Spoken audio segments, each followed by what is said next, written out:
this agreement, we believe the funding will be close for the effective implementation.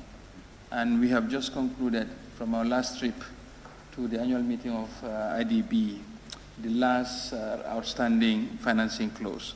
So we believe the pending issue of the financing close is not an issue anymore. Financing has already been closed, and we expect the project to continue. The member for Banjul North raised very, very valuable concerns on the impact of the project and requested whether these projects have positive IRRs or net present values of the project. These are social projects. These are not commercial projects. And in social projects, you look at what they call the economic impact of the project, not the internal rate of return or net present value. Those are ideally suited for commercial projects. But as a government, they are what they call the spillover effect, the positive externalities of a project. Once these roads are constructed, you will see the level of economic activity in terms of ease of traffic congestion, the quick movement, the saving in fuel costs because of lack of traffic congestion.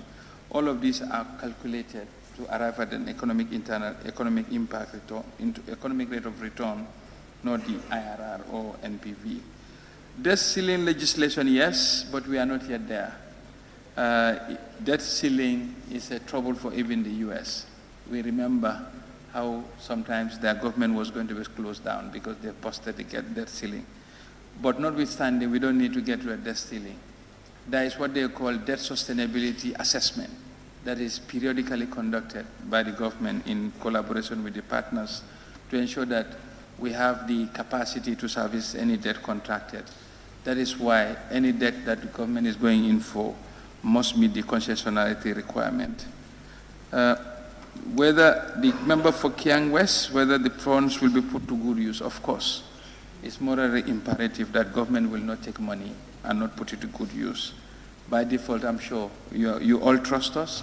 That's why we are in the positions that we are in, and will ensure that the resources are put to the best use. While loans and the loan repayment for member for Fonyi Bintang, yes, these are long-term projects. And as you can see, our domestic resources are not adequate enough to meet our recurrent expenditures, not to talk of long-term capital projects. As such, until such time that we have adequate domestic resource mobilization, long-term projects will continue to utilize loans for financing. Of course, we cannot comment on repayment or embezzlement of contractors because it is within our moral and ethical responsibility to ensure whatever we do it right. So I will not, but just be rest assured that the executive is mindful of that. Project implementation, Lower Salom until 2024, and if this project deadline is not met, what happens? Of course, the project, when you're contracting, has a timeline. It is never an open-ended. The objective is that all effort will be done to ensure that it is completed and executed within the timeline. Member for Banjul South mentioned about the quality of roads and what these loans, what are the uses of loans in these constructions, which I've mentioned, I've responded to. But of course, I think we have deliberations from the esteemed members of the House, particularly the Committee on Projects. They will be also doing the oversight role to ensure that the constructions are fit for purpose and value for money. Member for Nyamina Dankunku asked some questions in terms of the tenure of the facility. Yes, it was not mentioned, but if you look at the agreement, the schedule there too has an amortization table, which is for 50 periods, and each period is semi-annually, so that makes it 25-year facility. And in terms of the breakdown of the facility, 18 million is for civil works and $1.5 million is for consultancy. There is a slight movement in terms of the total because of exchange rate movement, even though the equity dinner is pegged, but you have exchange rate movements occasionally.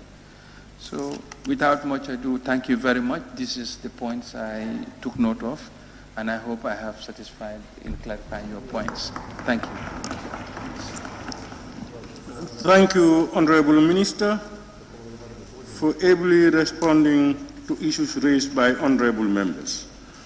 Honorable members, as promised, I will put the question separately for each of the motions before us.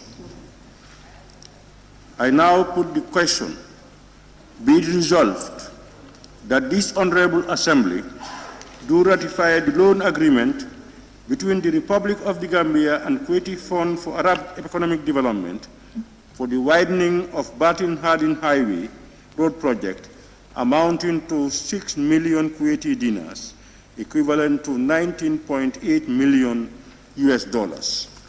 Those in favor, please say aye. Not in favor, please say no. The ayes have it.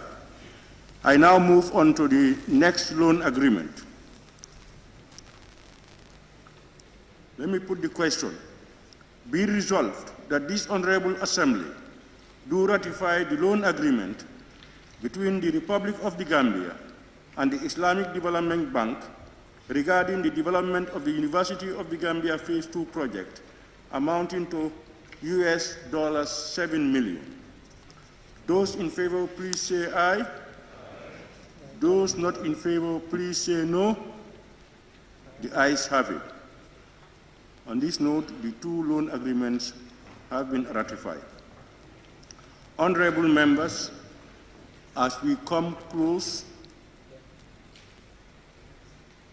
to the business of the day, I will want to seize this opportunity to thank on your behalf the Honorable His Excellency the Vice President and Cabinet Ministers, who you will observe have been with us from morning to now. It only indicates the importance they attach to this institution and to government business in general.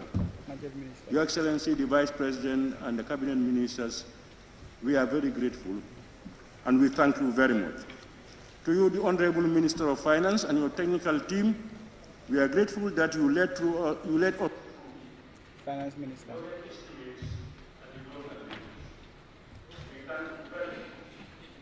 Honorable members, finally, be resolved that this August Assembly do stand adjourned, sign that. Those in favor, please say aye. Those not in favor, please say no. Ayes have it. The Assembly now stand adjourned, sign that. I thank